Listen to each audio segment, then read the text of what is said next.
बलभद्र सुभद्रा मैया की, नीलाचल धाम की, टोटा गोपीनाथ की, साक्षी गोपाल की, देवादिदेव महादेव श्री लिंगराज भगवान की, सब संतन की, सब भक्तन की, श्री नील माधव भगवान की, माता कटक चंडी की, माँ गढ़चंडी की, श्रीमद्भागवत महापुराण की, सुखदेव जी महाराज की, परीक्षित जी महाराज की, गिरिराज धरण की, गोवर्धन नाथ की, श्याम सुंदर श्री यमुने महारानी की, जय जय श्री राम। नमः पार्वती पतये हर हर महादेव। द्वारिकाधीश की जय, श्री राधा गिरधर लाल की जय। परम मंगल में परात प्रखलेश्वर अकारण करुणा वरुणालय भक्त वांछा कल्पतरु तड़िद्वित विनिंदित पीतांबरधारी श्री बालकृष्ण प्रभु श्री जगन्नाथ प्रभु की वांगमयी शब्दमयी वाणीमयी प्रतिमूर्ति हम आप सबके मध्य में विराजमान श्रीमद् भागवत महापुराण को बारंबार प्रणाम। मंच पर विराजमान समस्त विप्रवृंद, आज श्री लिंगराज मंदिर के सेवायत पधारे हैं, उन्हें भी बारंबार प्रणाम। साथ ही श्री नील माधव भगवान के परम सेवायत पधारे हैं, उन्हें भी बहुत बहुत वंदन। मंच पर विराजमान समस्त विप्रवृंद, गंधर्वजन और आप सभी कटकवासी आसपास के क्षेत्रों से आए हुए समस्त वैष्णवजन एवं कथा के मुख्य यजमान मनोरथी समस्त परिवार, सबको जय श्री कृष्ण, जय सिया राम, जय श्रीमन नारायण, जय जय श्री राधे, जय जगन्नाथ। महती कृपा और ठाकुर जी की करुणा के फलस्वरूप महाप्रभु जगन्नाथ जी के पावन स्मरण के साथ हम आप सब लोग वैदिक वांग्मय के सर्वोच्च सदग्रंथ श्रीमद् भागवत जी के साप्ताहिक भक्ति अनुष्ठान में अवगाहन कर रहे हैं। ये हमारा परम सौभाग्य है। आज कथा का तृतीय दिवस यहाँ प्रारंभ हो रहा है। आज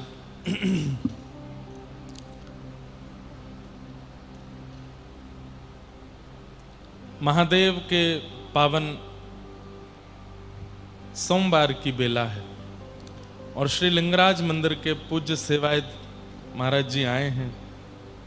तो ऐसी भावना है कि कथा जहां विराजमान होती है वहां श्रोता के रूप में केवल मानव नहीं आते, देवता भी आते हैं। और देवता किस रूप में आते हैं? अपने अर्चकों के रूप में आते हैं। अर्चकों के भाव से ठाकुर जी कथा में आगमन करते हैं। तो इस भाव से आज महादेव कथा में आए हैं, ऐसी भावना है। आप लिंगराज हैं भुवनेश्वर में। 12 ज्योतिर्लिंग हैं भागवत हमारे भारत में, और उनमें भी जो महादेव का जो राज स्वरूप है, राजा स्वरूप है, वो भुवनेश्वर में विराजमान है। भुवनेश्वरी देवी वहां विराजमान है। और हरि और हर का बड़ा अद्भुत संगम मिलन, गत वर्ष जब मैं कथा के लिए आया था तो यहाँ से प्रस्थान करने से पूर्व दर्शन करने गया था। हरि हर का अद्भुत संगम लिंगराज मंदिर में अवस्थित होता है। और इतना प्राचीन मंदिर है, आप दर्शन करने जाते ही होंगे। एक इच्छा नील माधव भगवान के दर्शन करने की भी है। आज वहाँ के सेवायत पुजारी जी भी आए हैं, बहुत जल्दी क्रम बना करके एक बार वहाँ भी दर्शन करने जाएंगे। नील माधव भगवान ही महाप्रभु जगन्नाथ जी के रूप में फिर इंद्रद्युम्न पर कृपा करने के लिए प्रकट हुए। आज ठाकुर जी का बड़ श्रृंगार रूप है, बड़ा श्रृंगार ही है ना। और गीत गोविंद को ठाकुर जी ने अपने अंग पर धारण किया है। मैं कहा करता हूं कि विश्व के सारे भगवान रात्रि में श्रृंगार हल्का करके शयन के लिए जाते हैं, पर महाप्रभु जगन्नाथ रात्रि में शयन से पूर्व पुष्पों का विशेष श्रृंगार धारण करते हैं। अच्छा, एक बात, अंदर की बात, घर का कोई सदस्य, घर का नियम है रात में सबको सोना है, लेकिन घर का कोई बालक, कोई सदस्य यदि रात में श्रृंगार कर रहा है तो इसके पीछे दो ही कारण हो सकते हैं। क्या? या तो कोई मेहमान आने वाला है, या फिर सबके सोने के बाद वो विशेष व्यक्ति कहीं जाने वाला है। दो ही काम हो सकते हैं। रात्रि में श्रृंगार, शयन के समय श्रृंगार के दो ही लक्षण हैं। या तो कोई प्रेमी आने वाला है, भैया वो ठीक चल रहा था क्यों छेड़ दिया, यहां से आवाज गई। या तो कोई आने वाला है, या फिर हम सबके सो जाने के बाद कहीं जाने वाले। महाप्रभु के बड़ श्रृंगार भेष पर हम ब्रजवासी हैं, इसलिए हमारा भाव ऐसा आता है कि जब तक कपाट खुले रहते हैं महाप्रभु जगन्नाथ जी खड़े रहते हैं, सबको दर्शन देते हैं। लेकिन जैसे ही कपाट बंद होते हैं, शयन होता है महाप्रभु जगन्नाथ का, तुरंत महाप्रभु जी वृंदावन पहुंच जाते हैं और वहां जाकर के श्री प्रिया जी के साथ में, किशोरी जी के साथ रास विहार करते हैं। नहीं तो इतना सज धज के कौन सोता है भाई। दुनिया का नियम है और ठाकुर जी का भी नियम है, दिन में श्रृंगार करो और रात्रि होते होते होते श्रृंगार बढ़ाओ, हल्के वस्त्र पहनो, जो रात्रि सोने में कष्ट ना दें, ऐसे वस्त्र धारण करके सो जाओ। पर महाप्रभु जगन्नाथ गीत गोविंद को हृदय से लगाते। जिस गीत गोविंद में जयदेव महाप्रभु वर्णन करते हैं, अभिनव जलधर सुंदर धृत मंदर श्रीमुख चंद्र चकोर जय जय देव हरे। श्री राधा मुख चंद्र चकोर जय जय देव हरे। कल रात्रि में यहाँ की कथा थोड़ी खोल के देख रहा था कि कैसी लग रही है लाइव में, तो मेरे मन में आप लोगों के प्रति मीठी ईर्ष्या आ रही थी और मेरा मन हो रहा था काश मैं श्रोता होता, वक्ता कोई और होता, तो मैं भी महाप्रभु जी को देखते देखते कथा सुनता। हम दर्शन ही नहीं कर पाते, लेकिन हमने यहाँ एक टीवी लगवा रखा है, उसमें सामने वाले कैमरा से महाप्रभु जी दिखते रहते हैं। कितना बड़ा सौभाग्य कि 3 घंटे, 3.5, 4 घंटे आप महाप्रभु जी को देखते देखते कथा सुनो। ऐसा सौभाग्य कहाँ मिलता है। और उसमें भी सब जगह के मंच होते हैं तो एक फ्लेक्स लगा दिया जाता है, महाप्रभु जी का फोटो लगाया जाता है। यहाँ के महाप्रभु जी नित्य श्रृंगार करा रहे हैं, नित्य सेवा हो रही है। सुबह बाल भोग, फिर प्रसाद का जो भी नियम महाप्रभु जी का हो सकता है, सब यहाँ हो रहा है। रोज अलग अलग श्रृंगार करके, मानो जैसे कथा सुनने के लिए श्रोता सज धज के जाता है, ऐसे महाप्रभु जी रोज सज धज के कथा सुनने आ रहे हैं। कितना आनंद है। जयदेव महाप्रभु कहते हैं, भगवान अभिनव जलधर सुंदर धृत मंदर ए श्रीमुख चंद्र चकोर जय जय देव हरे। जयदेव महाप्रभु जगन्नाथ प्रभु से प्रश्न करते हुए कहते हैं, बहुत ध्यान से सुनिए सब लोग, कि नाथ, जब इंद्र ने कोप किया और व्रजमंडल को डुबाने के लिए मेघमालाओं को आज्ञा देकर के वर्षा की, तब आपने अपने बाम हस्त की कन्नी उंगली के नख पर गिरिराज जी को धारण किया। ठाकुर जी बोले हाँ। बोले पहली बात तो आपने गिरिराज जी धारण किए क्यों? जैसे इंद्र ने कोप किया, आप उसी समय यदि ऊपर देख लेते इंद्र की ओर, इतने में ही इंद्र को संकेत हो जाता कि ये तो परमात्मा है और वो बारिश बंद कर देते। लेकिन कोई बात नहीं, फिर भी आपने गिरिराज जी उठाए, गिरिराज जी को अपने नक पर धारण किया। 1 घंटा, 2 घंटा, 4 घंटा, 5 घंटा, 6, 7, 8, 10 घंटे तक भी होता तो भी मुझे समझ में आती बात। 7 दिन 7 रात्रि तक आप ऐसे ही खड़ी रहे। जगन्नाथ जी बोले इंद्र वर्षा कर रहा था, तो जब तक वर्षा चलेगी तब तक खड़ी रहना पड़ेगा। बोले महाराज वो इंद्र है। अरे मानवों को पता चल जाता है इतनी देर में कि ये परमात्मा है, इंद्र को नहीं पता चला कि इतना बड़ा पर्वत उठाने वाला 7 वर्ष का बालक नहीं हो सकता, ये परमात्मा है। इंद्र को नहीं पता चला। ठाकुर जी बोले हो सकता है नहीं पता चला हो। जयदेव महाप्रभु कहते नहीं नहीं भगवान, आपकी चोरी पकड़ी गई। बोले कैसी चोरी?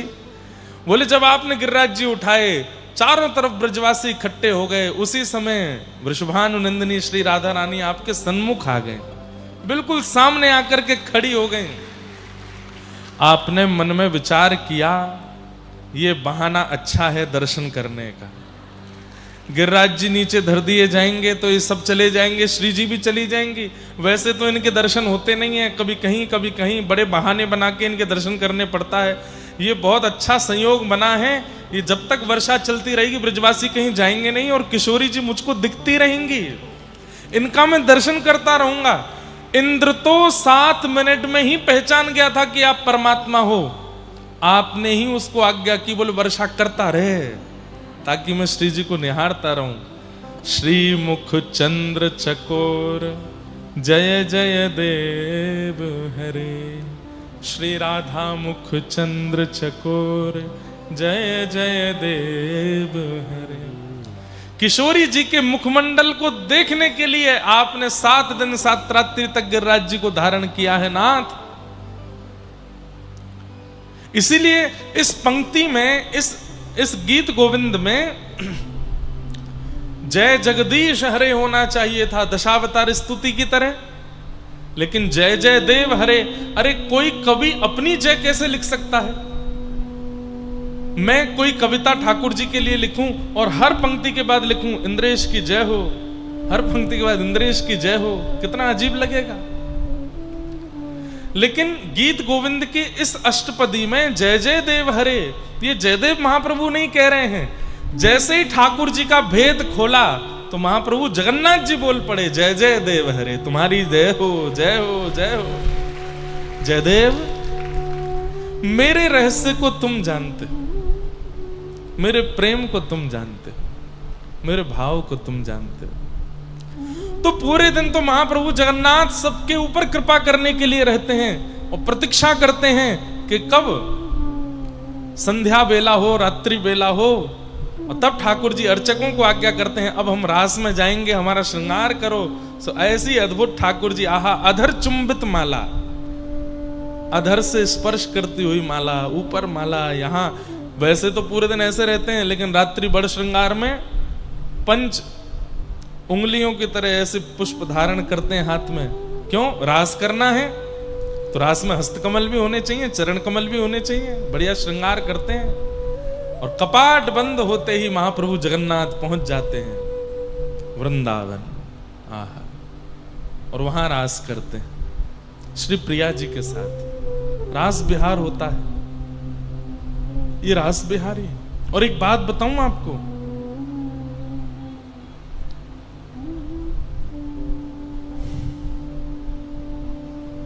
वैसे तो पूरी कथा सुनानी पड़ेगी, लेकिन जगन्नाथ लीला हम पूरी 27 तारीख से सुनाएंगे जगन्नाथपुरी में।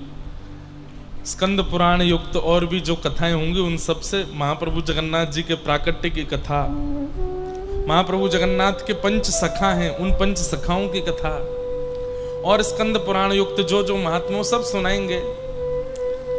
लेकिन इंद्रद्युम्न राजा की कथा थोड़ी सी स्पर्श करूं।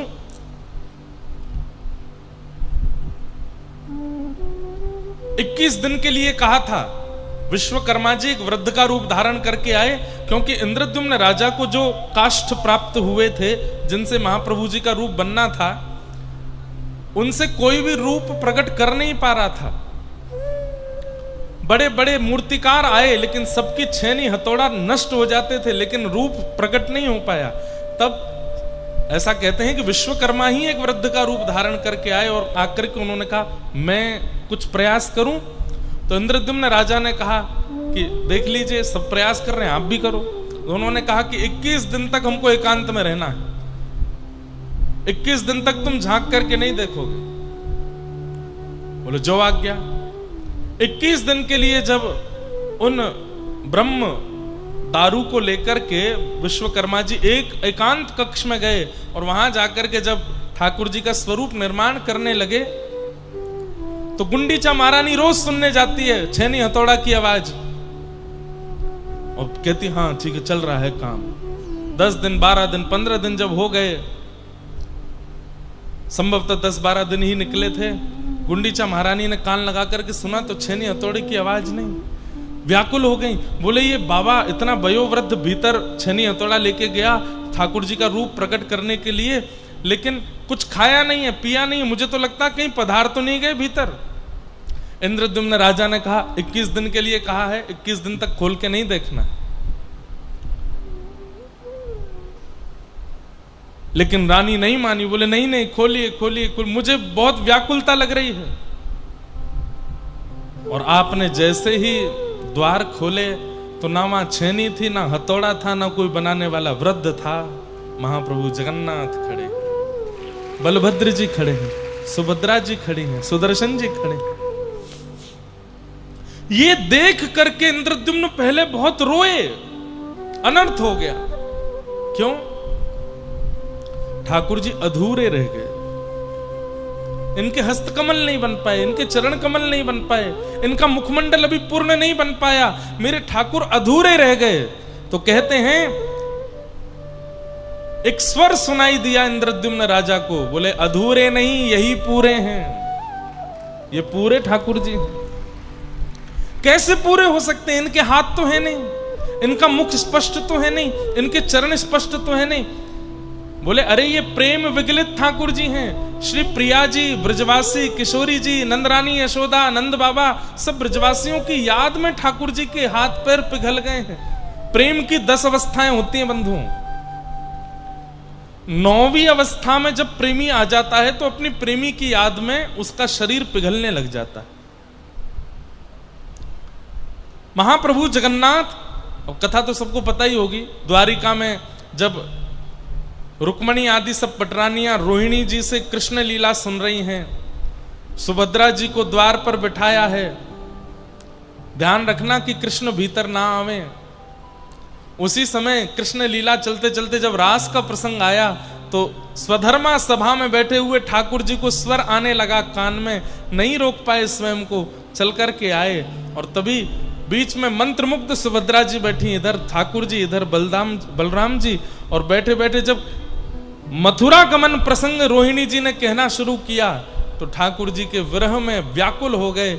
और सब ब्रजवासियों की याद में, किशोरी जी की याद में ठाकुर जी की भुजाएं खड़ी हो गईं। अरे मेरे ब्रजवासियों को कोई लेकर के मेरे हृदय से लगा दो, अरे मेरे ब्रजवासियों को कोई लेकर के आ जाओ। उस समय ठाकुर जी का श्री अंग पिघल गया। तब नारद जी प्रकट हुए और नारद जी ने भीतर चल रही कथा में जाकर के रोहिणी जी को शांत किया। बोले मैया कथा विश्राम करो, अनर्थ हो जाएगा। मैया बोली क्या हुआ? बोले ब्रज के विरह में ठाकुर जी पिघल गए। और बाहर आकर के देखा तो श्री द्वारिकाधीश बलभद्र जी, सुभद्रा जी ब्रज के विरह में प्रेम विगलित हो गए। द्वारिका के सब लोग रोने लगे। नारद जी कहने लगे नाथ अनर्थ हो गया। ठाकुर जी बोले नहीं, इस स्वरूप को संभाल के रखूंगा मैं। ये व्रजवासियों के प्रेम में विगलित मेरा स्वरूप है। कलिकाल में लोगों को प्रेम का अनुभव कराने के लिए मैं इसको पुनः प्रतिष्ठित करूंगा। कहां प्रतिष्ठित करेंगे? बोले ये अधूरा नहीं है, ये पूरा है, इसलिए पूरा स्वरूप पुरी में ही जाएगा। जहां पूरे ठाकुर जी विराजमान है। इसीलिए वैसे तो वो सप्तपुरियों में है इसलिए उसका नाम पुरी है, लेकिन वहां पूरे ठाकुर जी इसलिए भी पुरी है। पूरा व्यक्ति कब माना जाता है? धनवान है पूरा नहीं है, यशवान है पूरा नहीं है, पत्नी बच्चे घर खानदान सब कुछ है पूरा नहीं है। पूरा कब? जब उसके चित्त में प्रेम है तब पूरा। श्री ठाकुर जी पूरे हैं, प्रेम युक्त है, प्रेम से युक्त है, इसलिए पूरे हैं, इसलिए पुरी में है।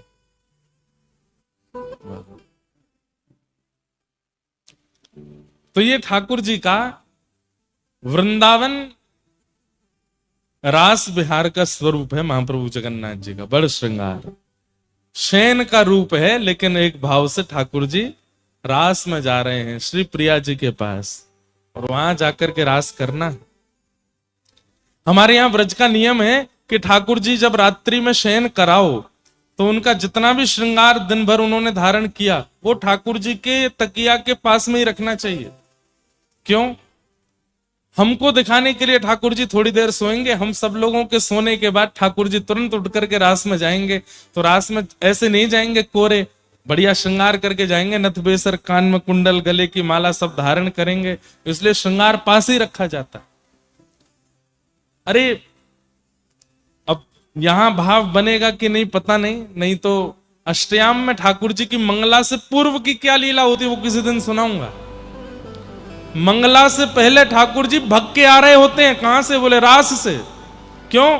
मंगला का मतलब क्या? बोले यशोदा मैया जगवे वारी है, वाके उठवे से पहरे पहरे नंद भवन पहुंचनो मोए।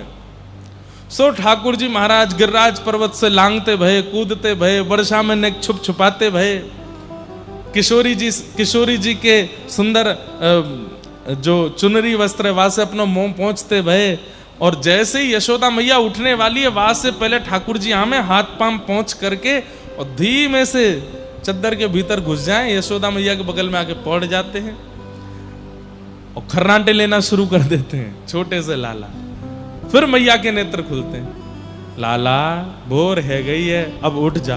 अरे मैया अभी तो सोयो मैं, अभी नींद आ रही है, तू उठ जा। यशोदा मैया स्नान करने जाती है, गौ दोहन करने जाती है, गोबर लेपन करने जा, इतनी देर में ठाकुर जी अपनी नींद पूरी कर लेते हैं। उसके बाद मैया आती हैं, आकर के ठाकुर जी को उठाती हैं। ये रात भर बाहर रहते हैं। कहाँ रहते हैं? बोले रास में रहते हैं, इसलिए श्रृंगार करके जाते हैं। बोलो जगन्नाथ महाप्रभु की। ऐसे रास बिहारी हमारे जगन्नाथ जी हैं, इतना इनको रास प्रिय है। ऐसे ठाकुर जी को बारंबार प्रणाम। आज कथा में कुछ विशेष श्रोता आए हैं और वे विशेष श्रोता ठाकुर जी की कृपा से यहां आज कथा में पधारे हैं। और उन विशेष श्रोताओं में मूलतः वे हैं जो केवल जगन्नाथ जी को देखते हैं और दुनिया नहीं देख पाते। हम सबको तो दुनिया दिखती है ना, पर उनको केवल ठाकुर जी दिखते हैं। हमारी भाषा में कहें तो प्रकट नेत्र नहीं है उनके पास जैसे हम लोगों पर हैं। ऐसे कई श्रोता आए हैं जो देख नहीं सकते और कई शायद सुन भी नहीं सकते। ऐसे सब श्रोता आए हैं, पर हमारी ऐसी भावना है, हमारा ऐसा मन है, हम सूरदास जी की बात याद करके कह दें, ठाकुर जी किसी को अगर नेत्र नहीं देते हैं तो उस पर एक विशेष कृपा ये करते हैं। ठाकुर जी कहते हैं कि अरे भैया या संसार को देखेगो तो संसार में रम जाएगो, तू या संसार को देखे ही मत, तू जब देखेगो तब मुंह को ही देखेगो। जीवन में जग सकते हैं ना किसी प्रकार की और गतिविधियों में, वे कभी निराश ना हो।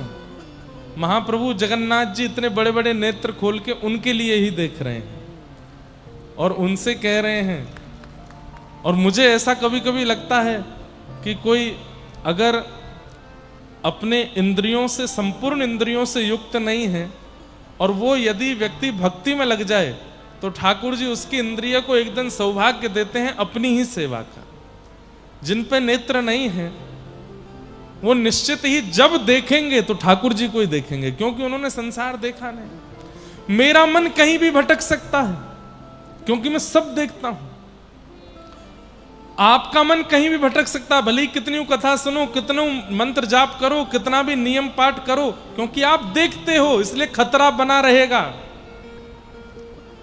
पर उनके लिए तो खतरा नहीं, क्यों? वो जब देखेंगे तब ठाकुर जी को ही देखेंगे, ठाकुर जी दिखने वाले। इसे पूर्ण समर्पण कहते हैं बंधुओं। जगन्नाथपुरी में माधवदास नाम के परम भक्त हुए भगवान के।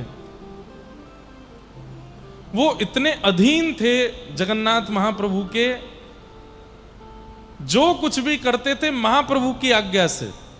आप कहोगे आज्ञा क्या, उनसे बोलते थे? हां, दुनिया को नहीं पता चलता था, पर महाप्रभु जी उनसे बोलते थे। आज भी ऐसा होता है, कई प्रेमी भक्तों को ठाकुर जी का स्वर सुनाई देता है, ठाकुर जी की आज्ञा पता चलती है, ठाकुर जी का कोई ना कोई भाव समझ में आता है। अब एक घटना सुनाऊं। एक बार उड़ीसा में एक जगह है, नाम भूल गया मैं उसका, वहां मेरी कथा चल रही थी और तब इतनी संख्या में लोग तो नहीं होते थे कथा में, इससे आधे से भी आधा पंडाल था और झमाझम जोर की बारिश। और जैसी बारिश प्रारंभ हुई तो बहुत अच्छा पंडाल बना था, लेकिन फिर भी भीतर पानी आने लगा। मेरे मंच के पीछे ऐसे ही जगन्नाथ जी विराज रहे थे। उड़ीसा में कहीं भी कथा होती है तो मैं प्रयास करता हूं कि जगन्नाथ जी ही व्यास मंच के पास रहें। तो अब जो श्रोता थे कभी इधर से उठ के इधर जाएं, इधर से उठ के पीछे जाएं, जल उन पर गिरे। और मैं बढ़िया आनंद से कथा कर रहा था। थोड़ी देर में हमने देखा कि जो हमारे संगीतज्ञ उन पर भी जल आने लगा, ब्राह्मण लोग जो हैं उन पर भी जल आने लगा। थोड़ा थोड़ा आ रहा था, रिमझिम रिम, ज्यादा नहीं, बहुत हल्का हल्का, पता भी ना चले, ऐसी ओस जैसी गिर रही थी। हमने कहा हम बढ़िया हैं, हमारे ऊपर कुछ नहीं आ रहा। तो पीछे देखा तो मैंने कहा जगन्नाथ जी भी बढ़िया हैं। हम और जगन्नाथ जी, व्यास जी और व्यास जी के ठाकुर जी दोनों बच गए। इतना बोलते ही ऊपर पन्नी भर गई थी और दोनों पे ही जल गिरने लगा। वहां पीछे जगन्नाथ जी भीगे, आगे मैं भीगूं। और वो कथा ऐसी थी, हमने छतरी लेकर के कथा की थी ऐसे छतरी पकड़ करके जगन्नाथ जी और हम कथा कर रहे थे। तो ठाकुर जी कहीं ना कहीं कोई ना कोई कैसा ना कैसा अनुभव करा ही देते हैं। तो श्री माधवदास जी, एक बार की बात, काशी में एक बहुत बड़े विद्वान थे, बहुत ध्यान से सुनना, बड़ी अच्छी लीला है। जो ठाकुर जी को समर्पित होते हैं, ठाकुर जी उनके साथ कैसी लीला करते हैं, कैसे उनकी रक्षा करते हैं, ध्यान से सुनो। तो काशी में एक बहुत बड़े विद्वान थे और वे अपनी विद्वत्ता का एक एक क्रम करते थे। क्या? दूसरे विद्वानों को जाकर के हराना और उनसे विजय पत्र लिखवाना, सामने वाले को शास्त्रार्थ में हरा देना और उससे एक पत्र लिखवाना कि मैंने इन व्यक्ति से अपनी हार स्वीकार की है और ये जीत गए हैं, मैं हार गया हूं। आइंदा ये कभी भी मेरे शहर में आएंगे, इनकी पूरी रहने खाने पीने सोने की सब सेवा मैं करूंगा और ये मेरे आचार्य हैं, मैं इनका शिष्य हूं। ऐसा करके पूरा पत्र लिखवा लेते थे और नीचे हस्ताक्षर।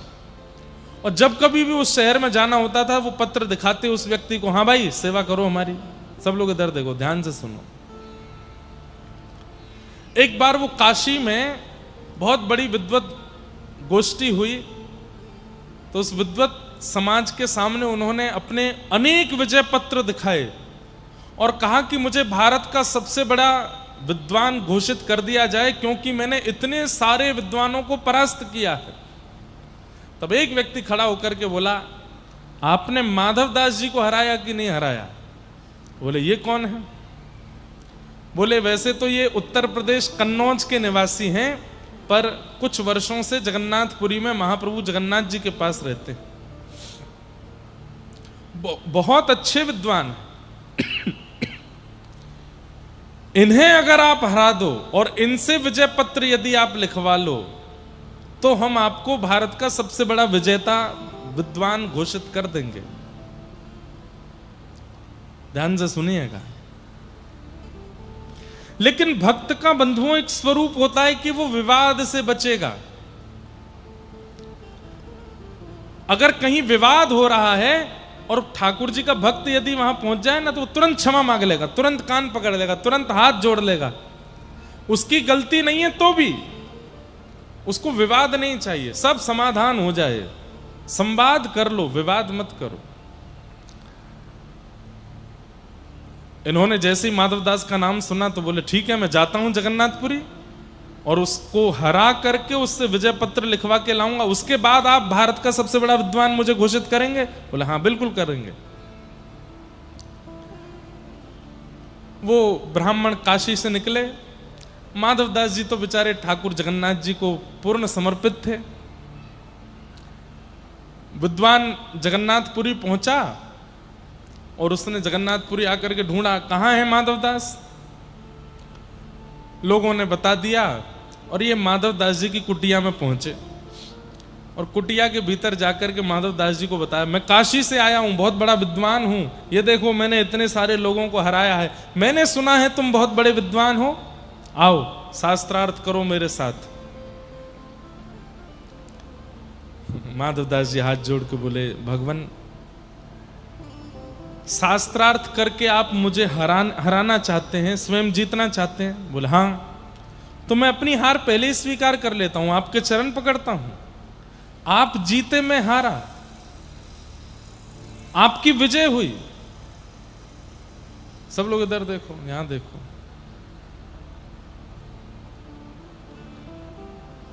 आपकी विजय हुई, मैं हार गया। माधवदास जी ने तुरंत कहा, मुझे बताइए क्या करना है। ये शास्त्रार्थ आदि रहने दीजिए, प्रेम से विराजिए, महाप्रसाद पाइए, ठाकुर जी का दर्शन कीजिए। मुझे हराने से अगर आपको कुछ मिले तो मैं अपनी हार स्वीकार करता हूं। ब्राह्मण बोले नहीं नहीं, शास्त्रार्थ करो। भगवान अब शास्त्रार्थ में समय व्यर्थ होगा, इतनी देर हम जगन्नाथ जी का दर्शन कर लेंगे ना, मैं हार स्वीकार करता हूं अपनी। बोले अच्छा, तो ये विजय पत्र लिखो। बोले हाँ मैं लिख देता हूं, क्या लिखना है। बोले तुम लिखो, ये अमुक नाम के ब्राह्मण काशी से आए थे, जगन्नाथपुरी में आकर के इन्होंने शास्त्रार्थ में मुझको हरा दिया है। और माधवदास जी लिख रहे हैं, आज के बाद ये जब भी जगन्नाथपुरी आएंगे, इनकी पूरी रहने खाने पीने की सेवा मैं करूंगा, और ये मेरे आज से गुरु हैं, मैं इनका शिष्य हूं। काशी के समस्त विद्वानों से मेरी प्रार्थना है, कृपा करके इनको भारत का सबसे बड़ा विद्वान घोषित कर दिया जाए, माधवदास। माधवदास जी ने पूरा लिख दिया।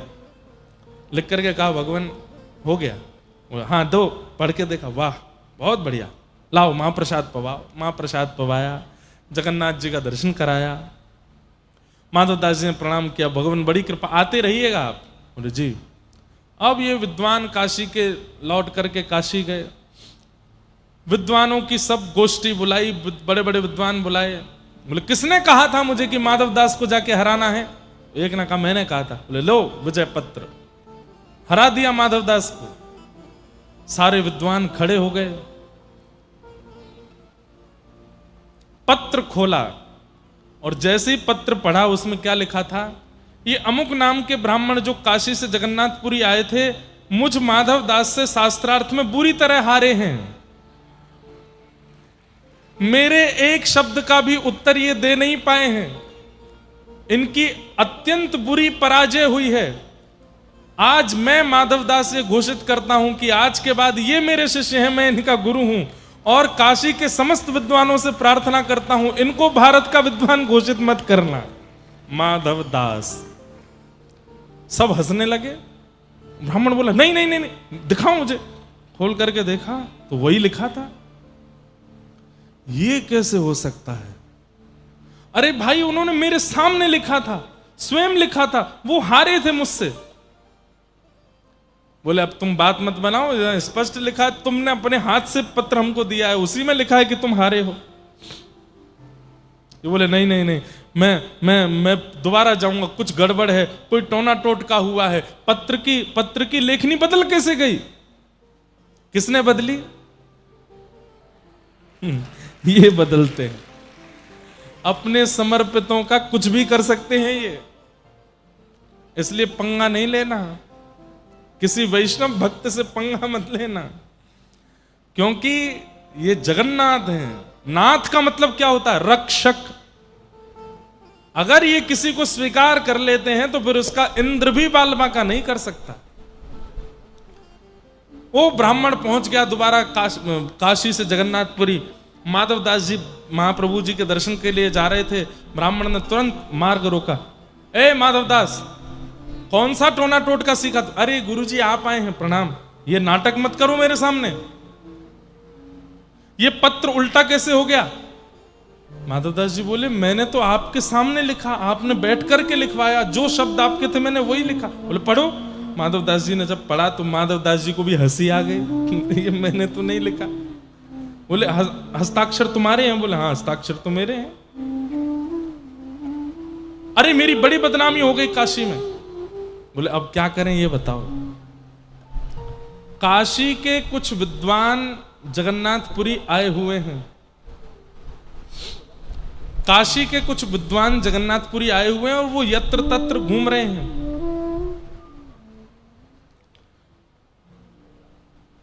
और अब की बार मैं अपनी विजेता ऐसे घोषित करूंगा कि हम दोनों के बीच में शास्त्रार्थ होगा, और जो हारेगा उसको मुंह पर कालीत पोत करके गधे पर बैठ करके घूम घूम के ढिंडोरा पीट करके बताना पड़ेगा कि मैं उनसे हारा हूं, ताकि उन काशी के विद्वानों को पता चले कि तुम मुझसे हार गए। तब मेरी फिर जो मेरी इज्जत खराब हुई है वो बचेगी। माधवदास जी बोले शास्त्रार्थ की आवश्यकता नहीं है, आप गधा ले आओ और कालीत भी ले आओ। मैं पोत करके गधा पे बैठ के पूरे नगर में ढिंडोरा पीट दूंगा कि आप जीत गए, मैं हार गया।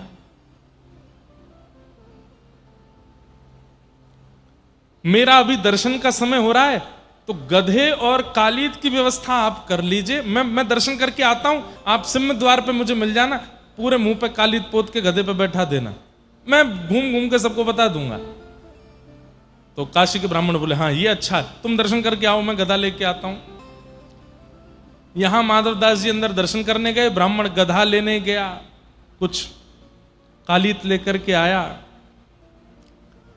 माधवदास जी तो महाप्रभु जगन्नाथ जी का दर्शन कर रहे थे। महाप्रभु जगन्नाथ जी ने ऐसा रूप धारण किया कि माधवदास जी तो वहीं खड़े रह गए, बाहर निकलना ही भूल गए। ठाकुर जी माधवदास का रूप धारण करके बाहर आ गए। महाप्रभु जगन्नाथ माधवदास जी के रूप में निकल करके सिम्म द्वार से बाहर आए तो वो सामने वो विद्वान खड़ा था। हाँ हाँ, जैसी हमारी बात हुई थी, बैठ जाओ गधे पर। और वहां भीड़ भी इकट्ठी हो गई थी गधे को देख के, ये सब देख के।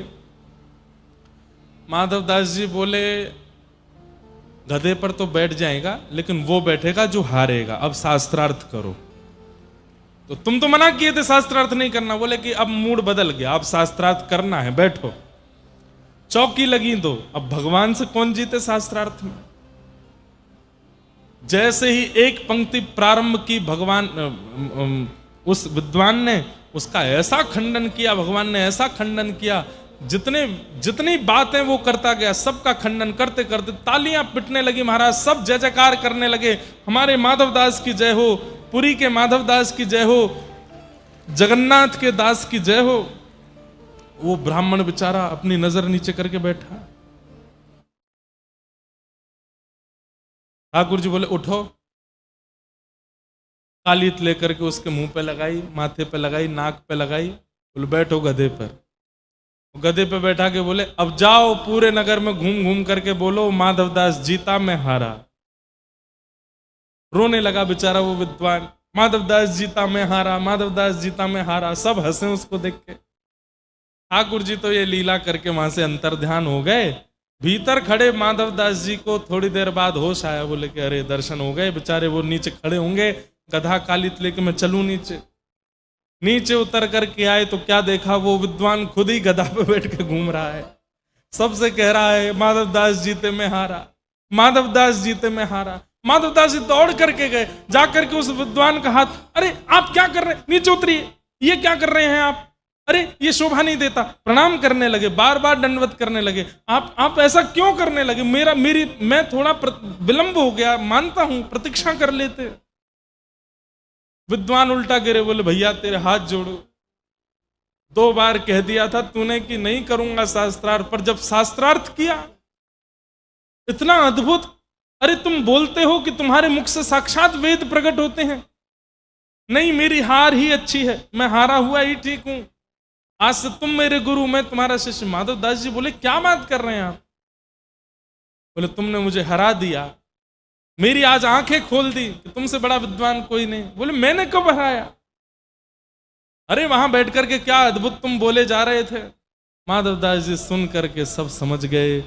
पत्र की लेखनी बदल जाना और मेरे दर्शन के समय बाहर आकर के शास्त्रार्थ करने, ये सब कालिया ठाकुर ने किया है।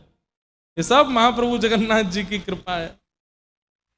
आहा, भीतर जाकर के जगन्नाथ जी के सामने रोए माधव दास जी। नाथ, उस विद्वान की केवल एक ही तो उम्मीद थी कि उसको यश चाहिए, और वो यश देने के लिए मैं पूर्ण रूपेण तैयार था, क्यों नहीं देने दिया? बोले यश चाहिए तो दुनिया में बहुत जगह हैं, जाकर के यश ले ले। मेरे भक्त का अपमान करके यश लेने के लिए कोई आएगा, मैं कदापि सहन नहीं करूंगा। ऐसे हमारे महाप्रभु जगन्नाथ। तो इनके प्रति समर्पित हो जाओ, आपको पता नहीं चलेगा ये कैसे कैसे आपकी सब जगह से रक्षा कर लिया करेंगे। इनके प्रति अधीन हो जाओ। थाम उंगरिया जौन डगरिया, थाम उंगरिया। हम कह रहे हैं ठाकुर जी से, ले चालो तुम जानो, हाँ ले चालो तुम जानो, हरि में नैनहीन तुम नैना, हरि में नैनहीन। श्री जगन्नाथ महाप्रभु की। ऐसे हमारे प्यारे ठाकुर जी हैं, बड़ी कृपा करते हैं।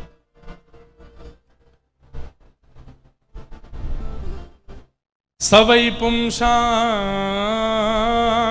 परो धर्मो, यतो भक्ते अदोक्षजे, अहैतुक्य प्रतिहता ययात्मा संप्रसीदति। सभी प्राणी मात्र का परम धर्म क्या है? ठाकुर जी से प्रेम लक्षण युक्त होकर भक्ति करना।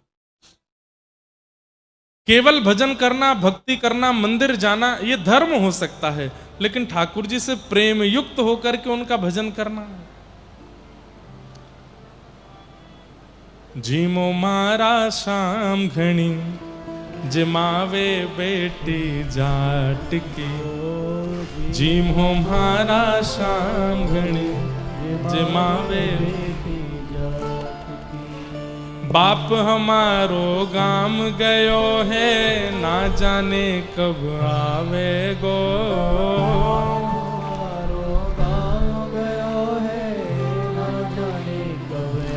कर्माबाई कह रही हैं जगन्नाथ जी से, वाके भरोसे बैठो रहो तो भूखो ही रह जावेगो।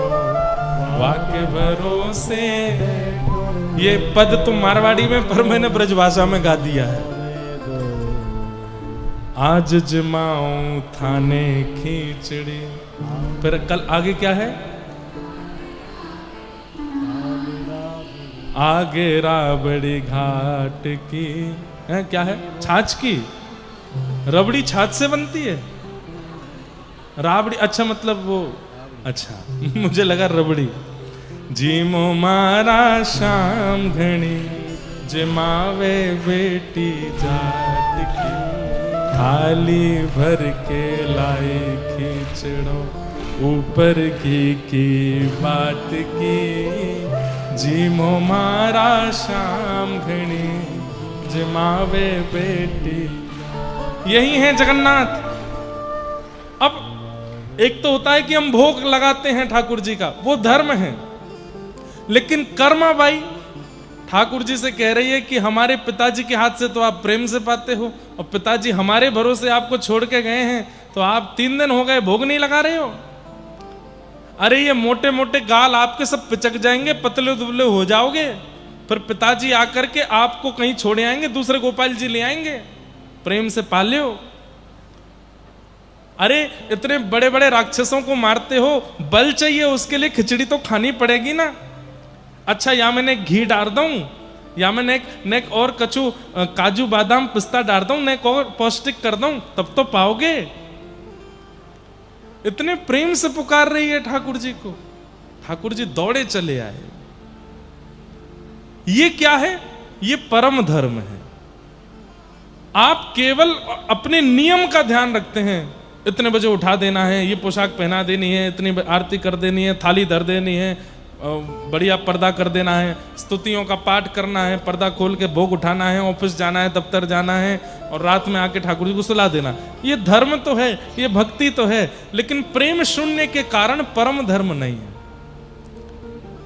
ठाकुर जी को बहुत प्रिय नहीं लगता होगा।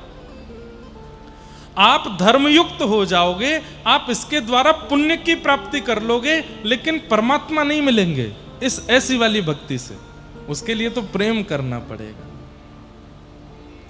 प्रेम युक्त भक्ति करनी पड़ेगी। अच्छा एक बात मैं कहूं, उड़ीसा में जब जब मैं कथा करने आता हूं, अधिकतर मेरे पास एक ही प्रश्न आता है,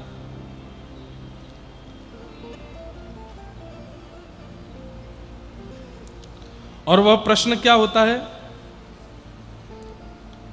महाराज जी मेरे घर में सभी लोग मांसाहार करते हैं। अधिकतर यही बात लिखी आती है। आज भी 3 पत्र हैं, तीनों में यह बात लिखी है कि मेरे घर में सभी लोग मांसाहार करते हैं, लेकिन मैं शाकाहारी हूं। मुझे अपनी ठाकुर जी की अन्न प्रसाद की व्यवस्था करना बहुत कठिन हो जाता है। कृपा मुझे अब कैसे बनाएंगे? जिस रसोई घर में मछली आ गई हो, जिस रसोई घर में मांस आदि आ गया हो, वहां पर ठाकुर जी का भोग बनना भी नहीं चाहिए। ऐसी स्थिति में हम भैया यही निवेदन कर सकते हैं कि ठाकुर जी को फलाहारी रखो, फल का भोग लगाओ, और ठाकुर जी के साथ साथ आप भी एक समय तो फलाहारी करो। और घर वाले वो भी नहीं करने देते तो फिर क्या बताएं, छुप छुप के ही फलाहार करो, नहीं खाओ एक समय। हमारे ठाकुर जी नहीं पाते तो हम कैसे पाएं? और इस फलाहार व्रत का एक ही प्रण लीजिए कि हमारे घर के समस्त लोगों की बुद्धि सुधरे और वे मांसाहार का त्याग करें। कल मेरे पास में कोई एक भैया आए और उन्होंने भी आकर के मुझे समझाया। बोले महाराज जी हम यहाँ भुवनेश्वर, कटक आदि सब जगह युवाओं को देखते हैं, युवा कथा में भी आते हैं, युवा कथा में आकर बैठते भी हैं, 7 दिन पूरी कथा भी सुनते हैं, लेकिन वापस लौट करके जाते हैं, आहार को नहीं बदलते हैं। सब खाएंगे, सब पिएंगे, कथा भी सुनेंगे, सब खाएंगे, सब पिएंगे, जगन्नाथपुरी भी जाएंगे, सब खाएंगे, सब पिएंगे, रथ यात्रा में भी जाएंगे, उसका कोई लाभ नहीं है। ये तो ऐसे ही मानो कि आप शुगर की दवाई खाते हो, लेकिन सुबह उठते ही जलेबी भी खाते हो। दवाई का क्या औचित्य है? कोई फर्क नहीं पड़ने वाला। अरे एक बात मेरी बहुत ध्यान से सुन लीजिए, जितने लोग इस पंडाल में बैठे हैं, आप लोगों से मैं कह सकता हूं, बाहर के लोगों की जिम्मेवारी मेरी नहीं है। विवाह के बाद पति अपनी पत्नी के लिए बदलना शुरू कर देता है, पत्नी अपने पति के लिए बदलना शुरू कर दे। ब्याह से पहले ऐसे नहीं थे वे, लेकिन एक दूसरे के साथ रहने के लिए थोड़ा बदलाव करते हैं। पत्नी को जो नहीं अच्छा लगता पति वो नहीं करता, हो जाते हैं तो बच्चों को बेचारे उनको सुलाते रहते हैं, वो रोते रहते हैं, अपनी नींदें उड़ा देते हैं उन बालकों के लिए। ब्याह के बाद पति पत्नी के लिए, संतान हो जाने के बाद फिर करके माता पिता को पूछना बंद कर देते हैं। तब उनके द्वारा होने वाली पीड़ा में भी उम्मीद ना रखने का त्याग, सब जगह त्याग किया जाता है। लेकिन महाप्रभु जगन्नाथ जी के होने के बाद हम मांस नहीं छोड़ सकते उनके लिए, सबके लिए त्याग कर देते हैं, एक दूसरे के लिए इतना बड़ा सब कुछ छोड़ देते हैं। क्या परमात्मा के लिए हम किसी जीव को खाना नहीं छोड़ सकते? इतनी बड़ी बात है। अरे मर जाएंगे क्या कि अगर हम जीव नहीं खाएंगे तो? अरे ये दुनिया में सामग्री कम है क्या खाने की? हम बस इतना निवेदन करेंगे, आहार की शुद्धि कर लीजिए, महाप्रभु जी इसी से ही प्राप्त हो जाएंगे। जैसा खाओ अन्न वैसा होवे मन, जैसा होवे मन वैसे होवे विचार, जैसे होवे विचार वैसी होवे क्रिया, जैसी होवे क्रिया वैसी होवे गति। सब आहार पर निर्भर है। कई बार हमें लगता है कि आहार गलत खाने वाले व्यक्ति का व्यवहार तो अच्छा ही है, नहीं, एकांत में उसके मन में क्या विचार विकार चल रहे हैं हम नहीं जानते। इसलिए आहार को शुद्ध करना पहले प्रारंभ कीजिए। आहार शुद्धौ सत्व शुद्धि, सत्व शुद्धौ ध्रुवा स्मृति।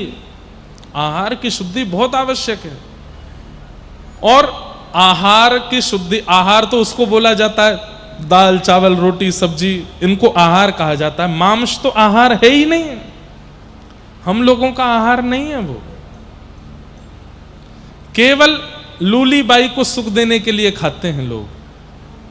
किसको? जोर से बोलो, किसको? लूली बाई। जानते हैं कौन है? हमारे शरीर का सबसे खतरनाक अंग लूली बाई। एक भी हड्डी नहीं है इसमें, लेकिन आपकी सारी हड्डी तोड़वाने की सामर्थ्य है इसमें। एक भी हड्डी नहीं है इसमें, लेकिन आपके समग्र हड्डियों को, आपके समग्र शरीर को, मन बुद्धि को, आपके जीवन को नरक बनाने का, स्वर्ग बनाने का, दोनों का काम इसके पास है। ये चाहे तो आपको फकीर बना दे, ये चाहे तो आपको संत बना दे, चाहे तो आपको मीरा बना दे, चाहे तो सूरदास सालबेग बना दे, और ये चाहे तो आपको रावण कुंभकर्ण कंस बना दे। इसके चाहने से सब हो जाता है। जब इसका आभूषण आहार ही पवित्र नहीं होगा तो व्यक्ति पवित्र कैसे बनेगा? ये तन भगवान का मंदिर है, इसको कब्रिस्तान मत बनाओ मुर्दों को खा करके। इसमें अभक्ष भक्ष सेवन करके इसको अपवित्र मत कीजिए। मैंने कुछ गलत कहा? मांस खाने वाले लोग मुर्दा ही तो खा रहे हैं, मरे हुए कोई तो खाते हैं। और मुर्दे जहां दफनाए जाएं उसको कब्रिस्तान ही कहा जाता है। देह देवालय है। कहते हैं भगवान स्वयं कृष्ण कहते हैं ईश्वरः सर्वभूतानां हृदय सेर्जन उत्तिष्ठति।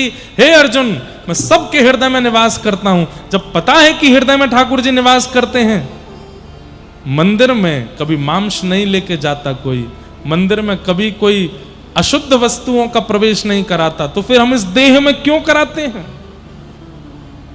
इसलिए मेरी उड़ीसा के वैष्णवों से, यहां पंडाल में बैठे सब युवाओं से, और जो कोई भी मेरी बात सुनकर के थोड़ा भी महाप्रभु जगन्नाथ जी की कृपा का अनुभव करना चाहते हैं, आप मांस आहार त्याग दीजिए, उसका तुरंत त्याग कर दीजिए। मांस का त्याग कर दीजिए, मदिरा का त्याग कर दीजिए, अरे जो भी तामसिक वस्तु है उसका त्याग कर दीजिए। ठाकुर जी के लिए इतना नहीं कर सकते? आप ठाकुर जी के लिए इतना करके देखो, फिर देखना ठाकुर जी आपके लिए क्या करेंगे। थोड़ा त्याग तो करके देखो उनके लिए। तो आज यही सारी प्रश्न मेरे पास आए। तो जिन लोगों के घर में मांस बनता है उन लोगों से प्रार्थना, ठाकुर जी फलाहारी रखिए, ठाकुर जी को केवल फल का भोग लगाओ, और एक समय आप भी फल ही खाओ। भोग मत,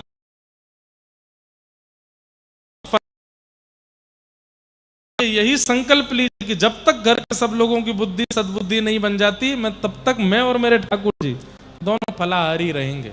हम फलाहार करेंगे। ठाकुर को दूध को लगाओ और मन में भावना कर लो कि नाथ मेरे घर में व्यवस्था है, मैं इससे ज्यादा व्यवस्था कर नहीं पाऊंगा, मेरी रसोई तो है लेकिन आपके लायक नहीं, कृपा करके अब आप महाप्रभु जगन्नाथ जी के मंदिर में नाथ में भोग नहीं लगा पाऊंगा, पर प्रयास करूंगा कि रसोई आपके नहीं। इसलिए थोड़ा सा इसका ध्यान रखिए, आहार शुद्ध करो। धर्मस्वनिष्ठितः पुंसां विश्वक्सेन कथासु यः नोत्पादयेद् श्रमेव हि केवलम्।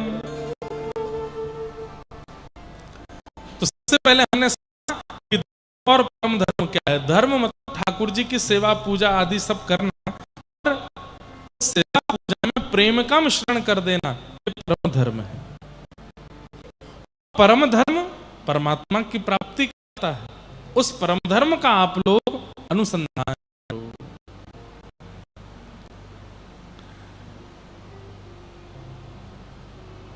भगवान की कथा सुनने में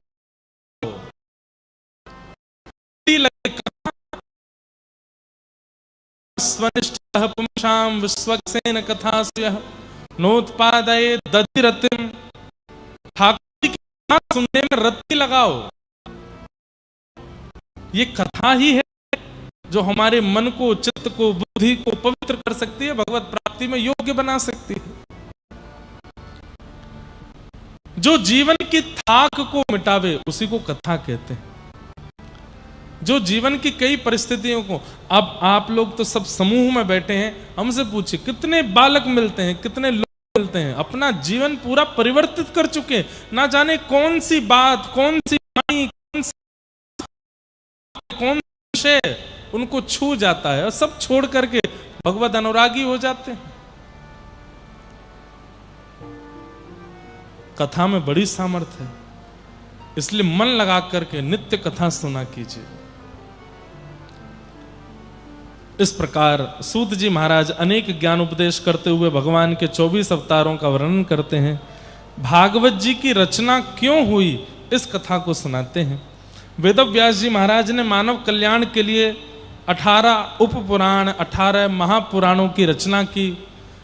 यजुर्वेद, ऋग्वेद, सामवेद, अथर्ववेद, चतुर्वेदों की रचना की, महाभारत की रचना की। लेकिन सब कुछ रचना करने के बाद भी चित्त को शांति नहीं थी। अपनी रचना में कहीं ना कहीं वे अपूर्णता का अनुभव कर रहे थे। सब लोग ध्यान से सुनो, इधर देखो।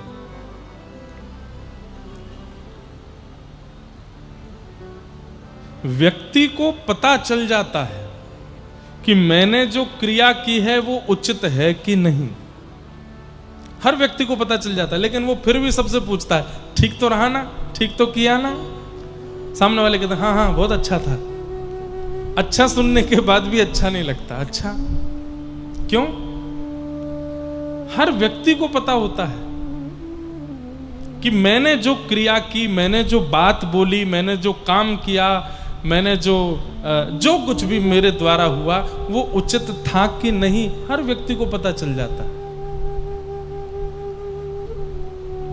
पाप करने वाले व्यक्ति को अंदर से आवाज आने लगती है, गलत किया। घर में कभी तेज आवाज में किसी से बात कर लेते हैं, माता पिता को उत्तर दे दिया बच्चों ने, तब तो गुस्से में दीवार विवार पटक करके चले जाते हैं, लेकिन बाद में उनको रिग्रेट होता है। उसी समय से मन से आवाज आने लगती है, गलत किया। वो हमारी माँ है, हमने ऐसे क्यों बोला, उनसे नहीं बोलना चाहिए था। सबको बोध होता है, लेकिन एक इतना भयंकर राक्षस हमारे अंदर है, ईगो। वो तुरंत आगे आ जाता है, कुछ गलत नहीं किया, भले ही गलत किया हो फिर भी तू क्षमा नहीं मांगेगा। वो और बिगड़ने देता है, और बिगड़ने देता है, उस चीज को और बिगड़ने देता है। भगवत आधीन व्यक्ति में ये ईगो नाम का राक्षस नहीं होता। अगर उससे कोई गलती हो भी जाती है तो वो तुरंत क्षमा के लिए भागता है कि मुझे क्षमा करो। एक बात कहूं बंधुओं, बहुत ध्यान से सुनना। अपराध करने के बाद में सबको पता चल जाता है कि मैंने गलत किया, लेकिन उस गलती का इतना रिग्रेट हुआ कि अब मन में सोच रहे हैं कि इसका समाधान क्या करूं, इसको मैं ठीक कैसे करूं। यदि ऐसी प्रवृत्ति आपकी बन रही है तो यह समझ जाना कि ठाकुर जी की दृष्टि आप पर है, इसलिए आप सुधरना चाहते हैं। लेकिन कई लोग ऐसे होते हैं, अपराध करने के बाद, पाप करने के बाद, गलत करने के बाद भी स्वीकार नहीं करते, उसको खींचते रहते हैं, उसको लंबा होने देते हैं। उसको चलने देते हैं सालों साल तक। यही मानना चाहिए कि ठाकुर जी की दृष्टि नहीं है उसके ऊपर, इसलिए परिवर्तन करना चाहता नहीं। भगवत दृष्टि अधिकारी जो हो जाता है, उसके अंदर तुरंत इच्छा प्रकट होने लगती है कि इसका समाधान हो, इसका विश्राम हो, इसका कोई नियोजन निकले, ये इतना लंबा खिंचे ना।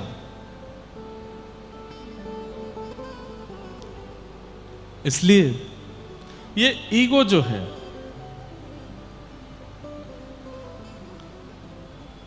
इसको एक भाषा में स्वाभिमान भी कहते हैं। ये एक अभिमान का विशेष रूप है, स्वाभिमान। स्वाभिमान होना चाहिए, लेकिन उसमें भी विवेक होना चाहिए कि स्वाभिमान किस रूप में रखें। जैसे एक बहुत सुंदर स्वाभिमान है कि मैं किसी के आगे हाथ नहीं फैलाऊंगा, मैं किसी के आगे भिक्षा नहीं मांगूंगा। इसका मतलब अकड़ नहीं है, ये एक स्वाभिमान है। ऐसा हो सकता है, अच्छा भी है। कई विषय में स्वाभिमान अच्छा है, पर कई विषय में अच्छा नहीं है। पति पत्नी के विषय में भी स्वाभिमान अच्छा नहीं है। वहां पर भी स्वाभिमान ही है जिसके कारण उन दोनों का कलेश समाप्त नहीं होता। दोनों में से एक स्वाभिमान का भी त्याग कर देता है ना, तो संबंध बहुत लंबा समय तक चलता रहता है। और जब दोनों में स्वाभिमान आ जाता है तो उस संबंध का अंत निश्चित होता है।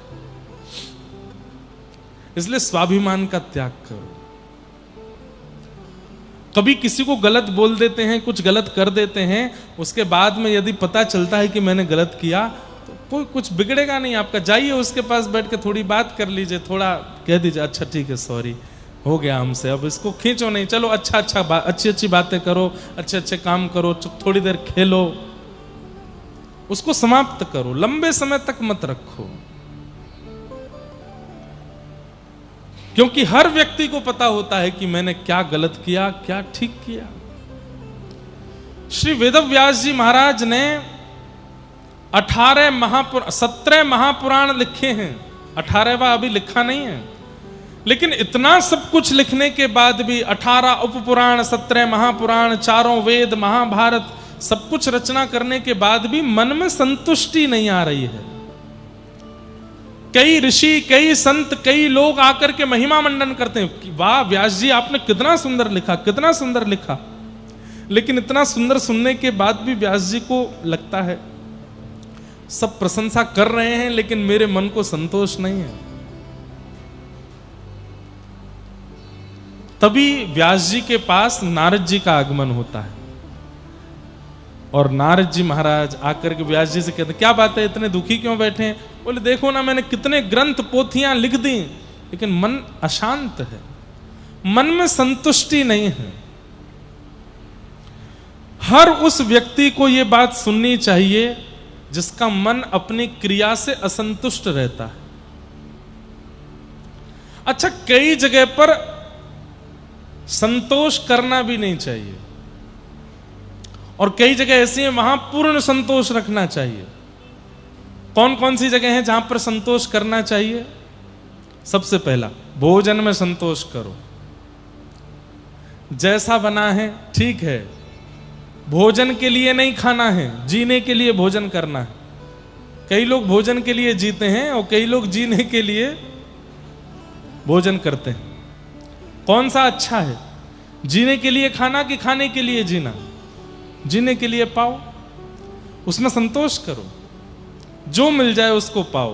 पीली दाल मिल गई पालो, बैगन की सब्जी है पालो, आलू की सब्जी है पालो, टिंडे बने हैं पा लीजिए। एक विचित्र टिंडा होता है, हमारे यहाँ बोलते चप्पल टिंडा होता है ना, होता है ना, होता है कि नहीं? चप्पल टिंडा होता है ना, इनको ज्यादा पता है, खाते रहते हैं। लौकी घिया मिल जाए खाओ, जो प्राप्त हो जाए उसमें संतोष करो। कोई कभी कभी बहुत अच्छा बन जाए तो उसमें भी संतोष करो। भोजन में, अन्न में संतुष्ट होना चाहिए। दूसरा, धन में संतुष्ट होना चाहिए। जितना मिल रहा है, जो प्राप्त हो रहा है, ठीक है, भगवान कृपा करेंगे, हम परिश्रम करेंगे तो हमारे परिश्रम के अनुसार हमको मिलेगा, लेकिन हम संतोष करें। और चाहिए और चाहिए और चाहिए और चाहिए और चाहिए, ये नहीं होना चाहिए। धन में संतोष करो। तीसरा, संबंधों में संतोष करो। जो संबंध मिला है, पत्नी का, पति का, बच्चों का, परिवार का, मित्र का, उसमें संतुष्ट रहो, संतोष करो। दूसरा मुझसे अच्छा है ऐसा नहीं सोचो, आपके पास जो है वो बहुत अच्छे हैं, उनमें संतोष करो। असंतुष्ट किसमें रहना चाहिए, अब ये सुनो। कौन कौन सी क्रिया है जिसमें संतुष्ट नहीं होना चाहिए? पहला, पढ़ने में कभी संतुष्ट मत हो। अच्छा देखना, उल्टे हैं हम लोग। जो मैंने पहले बात की उसमें हम असंतुष्ट रहते हैं, और जो अभी बात कहेंगे इसमें सब लोग संतुष्ट नहीं होते। 4 पन्ने पढ़ने के बाद बच्चा, बहुत पढ़ लिया, थक गए, अब तो इतना पढ़ लिया, मां कहां तक पढ़े इसको। अच्छा, आज एक नया और बन गया, फोन चलाने में भी संतुष्ट हो जाना चाहिए। थोड़ी देर चलाने के बाद बंद कर दो भाई, थोड़ी देर उसको रख दो। और आजकल तो युवाओं से ज्यादा वृद्धों के फोन ज्यादा चलते हैं। घर के दादा दादी पूरे दिन चार्जर ही ढूंढते रहते हैं।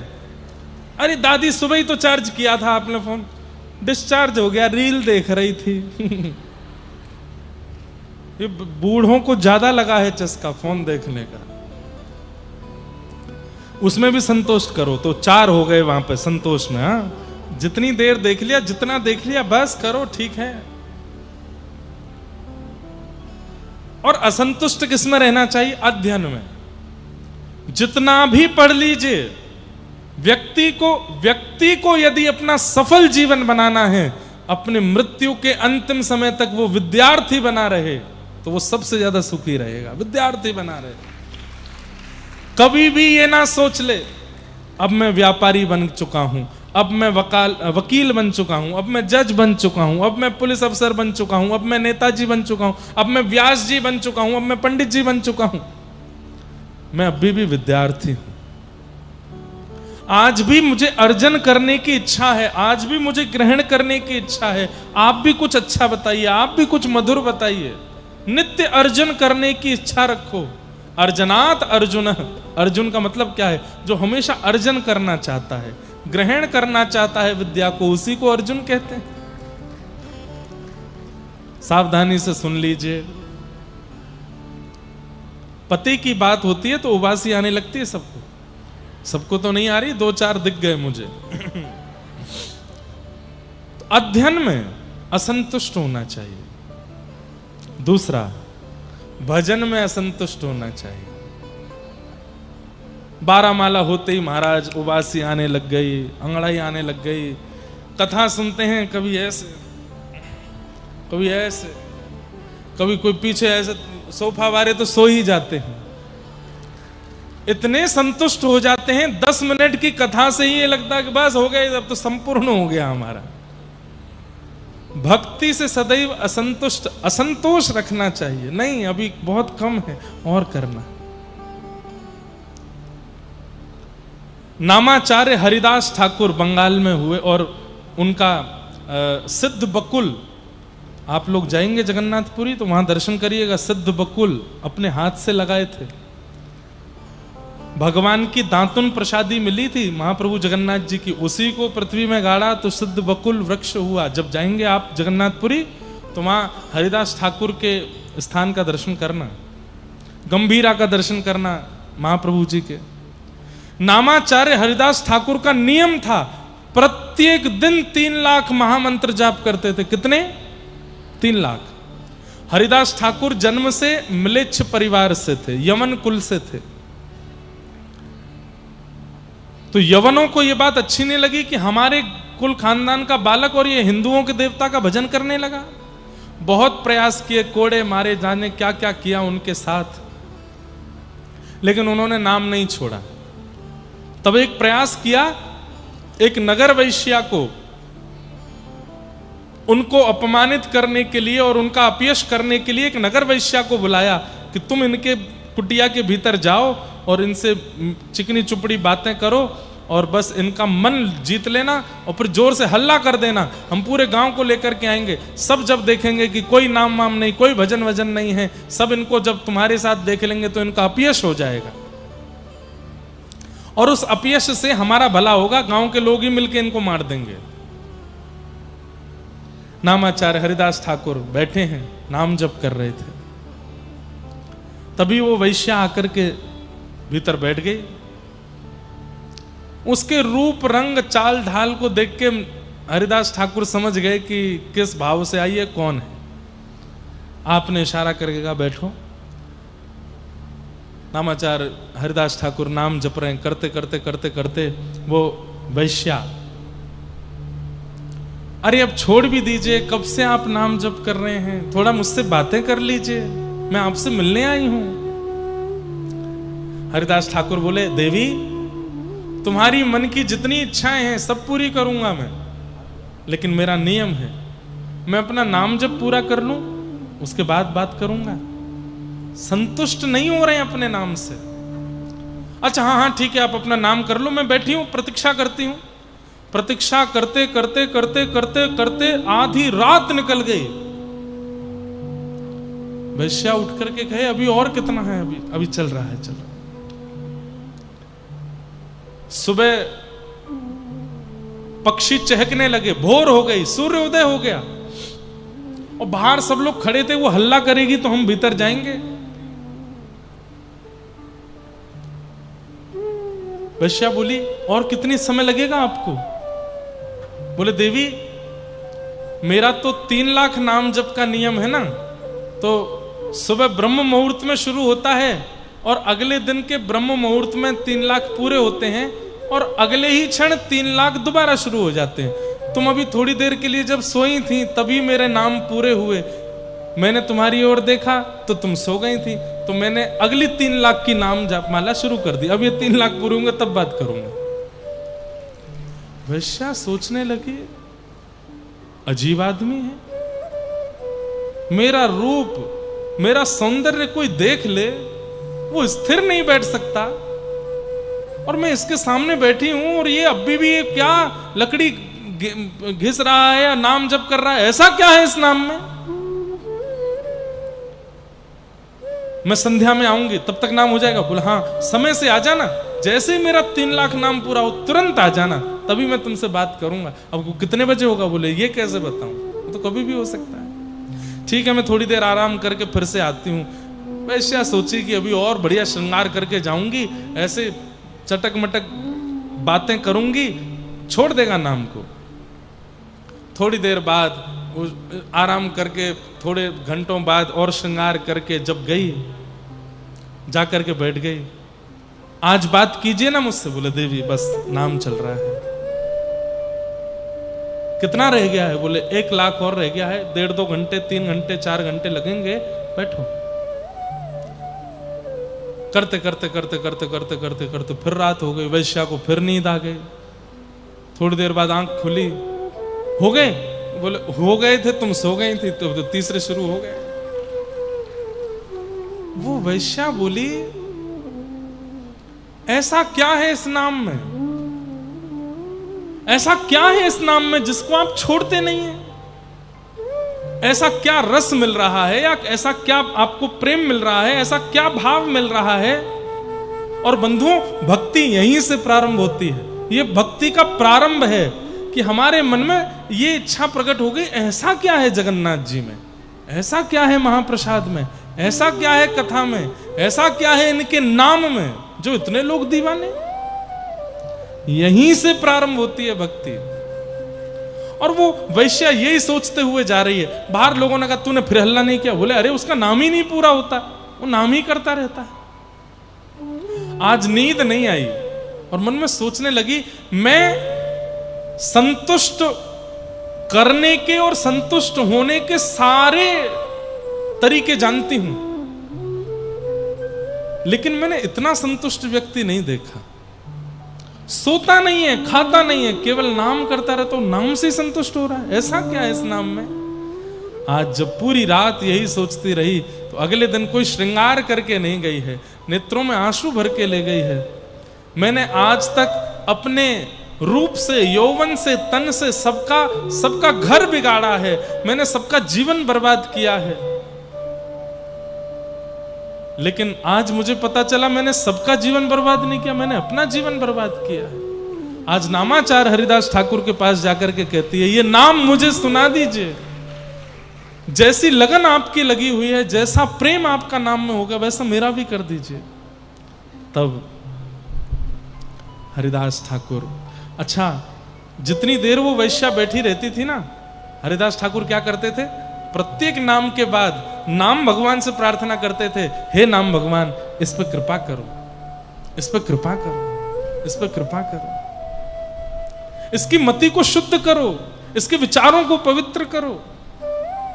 तभी मैंने अभी थोड़ी देर पहले कहा ना कि जब व्यक्ति को अपनी गलतियों का बोध होने लग जाए, अपने व्यवहार को सुधारने की इच्छा प्रकट हो जाए, तो समझ जाना या तो आचार्य या फिर ठाकुर किसी ने तो देखा है आपको, तभी बदल रहे हो। अपने आप नहीं बदल सकता कोई।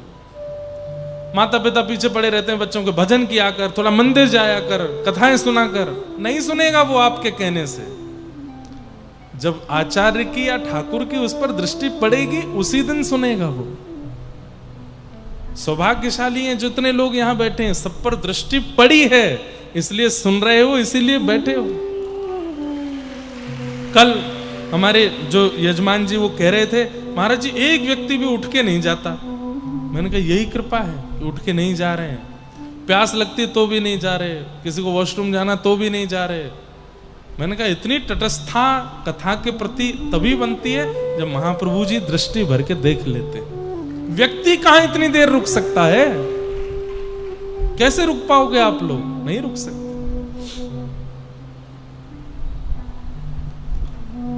हरिदास ठाकुर ने पता क्या किया? तुरंत अपने आसन से उठ करके खड़े हो गए और बोले, लाली मैंने इस कुटिया में लाखों नाम जप किए। और नामाचार्य हरिदास ठाकुर का एक नियम और था, 3 लाख नाम प्रतिदिन करते थे। 30 दिन में कितने नाम हो गए? 30 दिन में कितने नाम हो गए? 90 लाख। तो 30 दिन में उनकी जो संख्या होती थी वो 1 करोड़ पहुंचती थी। क्यों? जैसे ही महीने के अंतिम दिन आते थे तो नाम बढ़ा देते थे। क्यों? 1 करोड़ करना, महीने में 1 करोड़ नाम करते थे।